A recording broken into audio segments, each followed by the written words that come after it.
As we have seen, people in groups embedded in a web of complex interpersonal relations influence each other. They sway one another's attitudes and beliefs. They can prompt others to start engaging in new behaviors and stop doing other behaviors. They influence others in dramatic ways and subtle ways as well. And we've already talked about majority influence, in particular ASHA studies of conformity and the other empirical results of that long line of research, which suggests that in many cases the majority influences the majority. Now it's time to turn to minority influence, how a single individual can influence others.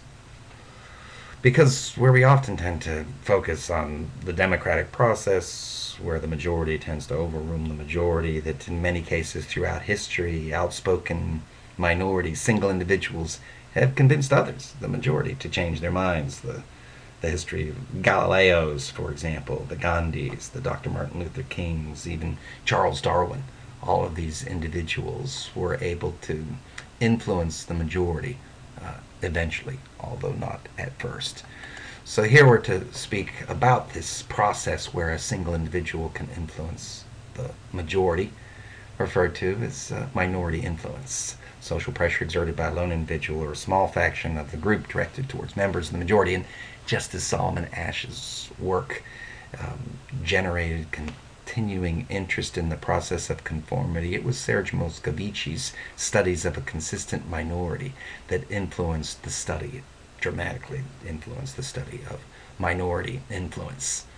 Reversing the traditional Asch situation, Moscovici, working with six-person groups, placed individuals into these groups, but he had two Confederates who argued a minority position and then investigated the extent to which they influenced a small group of four majority members. They didn't judge line lengths, but the colors of slides which were depicted.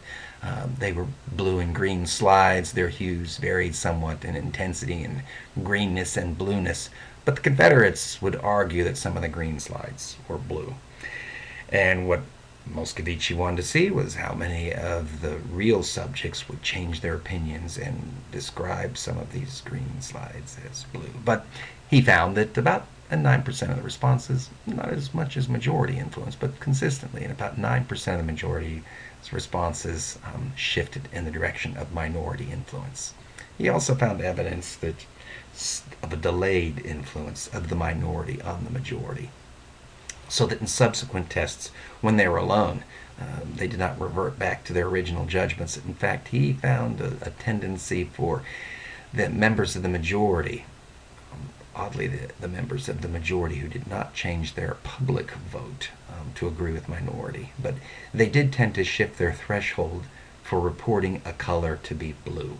So they shifted their overall level of judgment in declaring that a color would be blue rather than green. Those findings and other findings as well prompted Moscovici to develop his conversion theory, which he contrasts minority influence with majority influence. Majority influence, as Asch discovered, involved comparing your opinion to the opinions of others and finding they're discrepant. What should you do? In many cases, you might simply comply with the majority's opinion. All those intelligent individuals making a judgment of the colors of those slides or the line lengths, go along with them, comply with their judgments. It's a direct process. It occurs immediately, although it might be temporary. So that when individuals are outside of the group, they return to their own personal judgments rather than accepting the group's judgment as their own. Minority influence, according to Moscovici, works a little bit differently. Rather than comparing yourself to others, you're more interested in determining the accuracy of judgment. You're trying to validate your belief in the other group members' beliefs. So you're not just simply quickly saying that all those individuals, I guess this is correct, I don't even need to think about it. Rather, the minority influence triggers more questions in the group's mind, wondering, well, why does this person disagree? To go back to 12 Angry Men, a single person disagrees. It triggered questions in some of the majority members' minds to wonder why this individual who heard the same facts and evidence that we did. Why is he voting not guilty? Perhaps I need to explore this question further. This results in some cases in conversion, which is a more indirect process. Sometimes public statements don't reflect the change, but private ones might. It sometimes takes longer for it to occur, whereas majority influence is quick and perhaps less thoughtful. Minority influence is delayed, it takes longer, and therefore is more durable, so that when individuals leave the group situation, they remain influenced as a result. Other research that Moscovici did found that it's consistency in the minorities, which is what really counts. He did have in one of his experimental conditions inconsistent minorities who changed their judgments of the green slides as blue inconsistently. They didn't continually argue that a particular green slide was blue. It required a consistent minority's arguments to change the majority. He also found, and other researchers have found, that it's very critical for minorities to expand over time. You can see this, for example, in 12 Angry Men. They took a second vote, which was perhaps the most critical of all the votes that they took. And on that second vote, you found that a second person joined the minority. It was fairly critical for that to happen because expanding minorities are critically important. So, in conclusion, minority influence tends to be more indirect than majority influence, and it generates conversion and innovation rather than simply compliance. Consistency is critical. Ed Hollander's work on idiosyncrasy credits theory suggests that status of a minority is also critical. Hollander's theory is slightly different from that of Moscovici in that Hollander argues that perhaps initial conformity, agreeing with the majority group, is a good thing, and that it builds status within the group. The rest of the group members recognize that you are part of the group, a member of the group, and then when you offer up your minority opinion, when you begin to disagree with the group, you can become more influential at that point. Other researchers have looked at why minorities might be more influential, and it is true that they appear to exert more effort, more cognitive effort, more energy in building their case. If you know you're going to be a member of a minority facing a majority, you're more likely to basically do your homework, to prepare for the experience, and to get ready to defend your particular opinions. And decision rules are also important as well. Many groups implicitly adopt a decision rule in which majority favors the minority. Other groups hope that the group will reach complete consensus, and that not just unanimous, but the group won't have to vote, that a final opinion will be reached without having to force a voting-like process. Those kinds of decision rules tend to favor minority influence.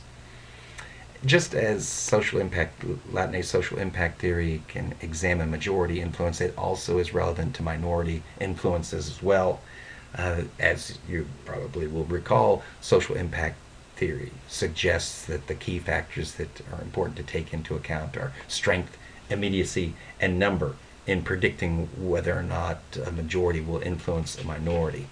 In his dynamic social impact theory, he takes into account change over time, a process where the group changes.